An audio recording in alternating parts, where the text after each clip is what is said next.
电钻响，黄金万两。大家好，我是安子工小米。今天带大家来看看，又一个陶瓷盘脱落了。台下盘脱落，可能以后会遇到的更多。这个是用永石胶粘的，这个胶已经不起作用了。做安装的以后修复台下盘，这也是一个必备技能了。这个技能一定要学会。今天咱就分享一个如何粘接这个台下盘，我的方法。拆掉了进水管，拆掉了排水管，现在这个盆呢，轻轻的给它放好，一会儿我们搬台面的时候可不要把它给摔坏了。拆台面的时候呢，一定要注意，越是大的台面越应该注意，可能有断裂的风险，所以这也是个高风险的工作。把那些边缘的胶呢全部都割开了。这个水龙头有点碍事，那我就先把它拆掉吧。不拆掉的话，抬起来这个台面的话，这个水龙头会顶着那个墙，所以就把它拆了。由于挡水条呢粘的比较结实，这个挡水条也不好拆，所以我们直接往出拉这个台面。这个台面的材质呢，它不是岩板，它是石英石的，相对来说还是比较结实的。这是安装时候打的胶，这个胶不错。终于是安全的把这个台面拆下来。像这种比较长的台面，我们在搬运的时候，就要这样立起来拿，这样的话就是比较安全一些。平台的话容易折了。台面和陶瓷盘全部都搬在楼道里，因为这个要做打磨，在家里这活是没法干。为了避免划伤台面，客户家刚好有个脚垫，就把这个脚垫呢铺在下边。之前的这种残余的胶呢都要铲掉的。我们看一下陶瓷盘，像这些都是干透了的水垢，这个不清理的话，你直接粘的话效果不太好，可能还会再次脱落。台面上的这些胶呢，只要轻轻一敲就都脱落了。厂家生产出来呢，只用永石胶粘了，它没有配合结构胶或者玻璃胶，这样呢，它永石胶遇水以后就会脱落。我们为什么要做进一步打磨呢？打磨的目的就是把这个石材和那个陶瓷盘的这个基础面给抛出来，这样的话就可以避免这些水垢啊、水渍啊导致我们二次粘接不牢固。切记这些灰尘呢一定要擦干净。粘接之前呢，一定要量一下这个盘的总宽度啊，我们要做这个分钟定位。因为我们现在是背面，你放上去的话很难掌握这个距离。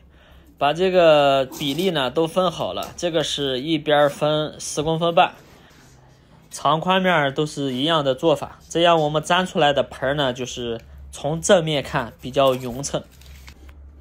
现在按我们标记的这几个点呢，把这个盆呢定位好，沿着我的标记点，然后把这个线呢画出来，这样看的话更加直观。这样我们看这个分钟的比例就更加清晰了。特意到我大舅哥那里弄了点永石胶，这种永石胶呢，它有黑色的，有白色的，这个属于透明的。取一定的量，够我们粘这个盘用就行。永石胶呢，一定要配合固化剂使用，这个比例呢，我们可以看它那个说明。我就少弄一点，别干得太快了。和胶之前呢，要把这个工作先做好，就是在台面和陶瓷盘的接触面打上一圈玻璃胶。如果有结构胶的话，也可以用结构胶。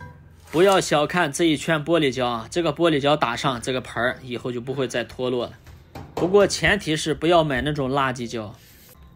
现在我们要把这个固化剂和永石胶搅拌一下。这个胶一定要充分的搅拌，让固化剂和永石胶完全融合。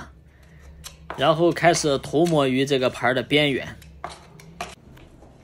手法娴熟的老师傅，固化剂可以多兑一点，因为磨好了以后它迅速就干了。你手法慢的，这个你固化剂少弄一点，让它干得慢一点，这个你有足够的时间去操作，要不然没等你胶抹上去，它已经给你固化了，这就麻烦了。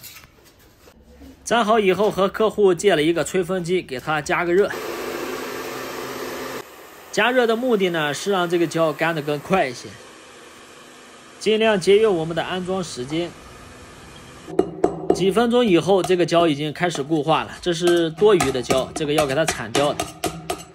这是干了80%左右的状态，如果完全干掉的话，这个是铲不掉的，得用角磨机打磨。胶固化成这个样子，我们这个时候就可以安装了。这就是我们要用这个胶的目的，就是为了让它速干。如果只用一种胶粘的话，玻璃胶或者结构胶，那这个台面要等的时间就很久了。安装前呢，我们把残余的胶呢做个清理。我们看一下这个胶，这个胶使用了1年多了，看它的韧性特别好，这就是好胶跟那些便宜胶的区别。像这种台面呢，就把水龙头呢提前装上了，因为我们后期装的话是比较费劲的。挡水条呢粘的比较结实，我们也没有拆，就这样把它插进去就可以了。哎，这就可以了。现在我们把它的水龙头、水管还有下水管全部做恢复。然后把这个盘的里边呢打上一圈玻璃胶，这样防止它水渗透进去。之前云石胶的脱落主要是因为这个水不断的渗透导致脱落。挡水条这里呢也要打上胶，防止水进去以后把这个柜体给泡的发霉或者腐烂变形。安装好后测试一下上水和下水没有渗漏的痕迹，我们就安装完成了。觉得有用的点赞、收藏、加关注，拜拜。